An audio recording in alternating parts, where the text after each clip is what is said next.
ሌሎች ተመሳሳይ የሆኑ እጅግ ኋላ ቀር ህዝቦችን እያፈራረቀ ሲያሳያቸው ከቆየ በኋላ ልብ ብላችሁ አጤናችሁት ይህን አስገራሚ የልዩነት ክስተት በማለት ገለጻውን ገታ አድርጎ በደንብ እንዲያዩት ከስክሪኑ ላይ ዞር ብሎና ፊቱን ወደ ተሰብሳቢዎቹ መልሶ ትዕይንቱን በደንብ እንዲያጤኑት ጊዜ ሰጥቶ ጠበቃቸው። በበቂ ሁኔታ መመልከታቸውን ካረጋገጠ በኋላ እነዚያን ህዝቦች የሚያሳየውን ምስል ገፋ አድርጎ በማጥፋት በእነርሱ ምትክ ሌላ ተቃራኒ የሆኑ ዘመናዊ ህዝቦች እንዲመለከቱ ጋበዛቸው። ከዚያም ክቡራን ሲል ጀመረ። ክቡራን፣ ሶስቱ ህዝቦች ያያችኋቸው ናቸው። ዋና ተግዳሮት ብለን ወደ ለየነው ወደ አራተኛው ህዝብ ከመሻገሬ በፊት ግን ተያያዥ የሆኑ ጥቂት አስገራሚ ነገሮችን ላስቀድም አለና ከስክሪኑ ገለል ብሎ ቆየ።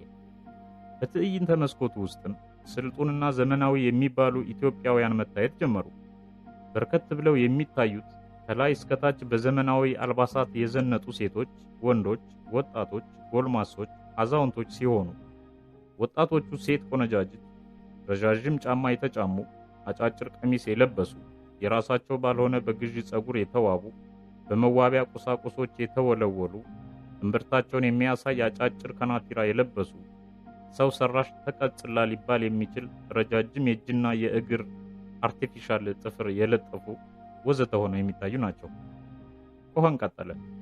ወንዶቹም በተመሳሳይ ጸጉራቸውን በተለያየ ቅርጽ አስውበው የፈረዙ፣ ቅንድባቸውን የተቀነደቡ፣ ከንፈራቸውን በቻፕስቲክ ያረጠቡ፣ ዘመናዊ የአይን መነጽር ያደረጉ፣ በቄንጠኛ ቋቋም ቆመው ላፕቶፕ ያንጠለጠሉ፣ ዘመናዊ ስልክ ጆሮአቸው ላይ የለጠፉ ወዘተ ሆነው ቀደም ሲል ምሳሌ ሆነው ከታዩት እርቃን ህዝቦች ፍጹም ተቃራኒ የሆኑ ዘመናዊ ኢትዮጵያውያንን ነው እያሳየዋቸው ያለው በማለት ማሳየቱን እያብራራ ቀጠለ።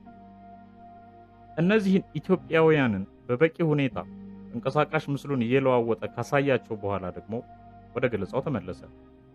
ተከታተሉኝ ክቡራን፣ ይህ ራቁት ህዝብ ባለበት ሀገር ይህ ደግሞ አለ ሲል ጀመረ።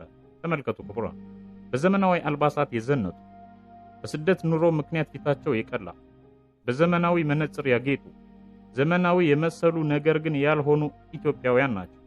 እባካችሁ እነዚያን እርቃን ኢትዮጵያውያንን ባዩት አይኖቻችሁ እነዚህንም በደንብ ተመልከቱባቸው ሲል በስላቃዊ ድምጸት ተማጸናቸው።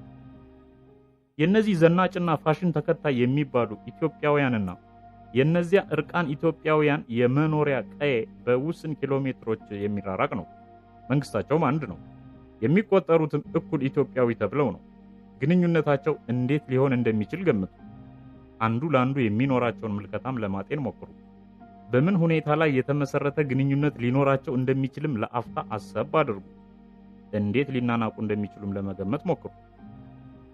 ገምታችሁ የተሰማችሁን ለየራሳችሁ ያዙትና ጥቂት ጥያቄዎችን ልጠይቃችሁ። ከነዚህ ዘናጭ ኢትዮጵያውያንና ከነዚያ እርቃን ኢትዮጵያውያን በአስተሳሰብና በንቃተ ህሊና ማን የሚበልጥና ማን የተሻለ ይመስላችኋል? በማንነት ረገድስ ከእነዚህና ከእነዚያ የትኛው ህዝብ የሚበልጥ ይመስላችኋል? ምናልባት በአግራሞት መሳቅ ካለብን በየትኞቹ ነው መሳቅ የሚኖርብን? ማን ነው በማን መሳቅና መሳለቅ ያለበት? ማንን ነው መናቅ የሚኖርበት?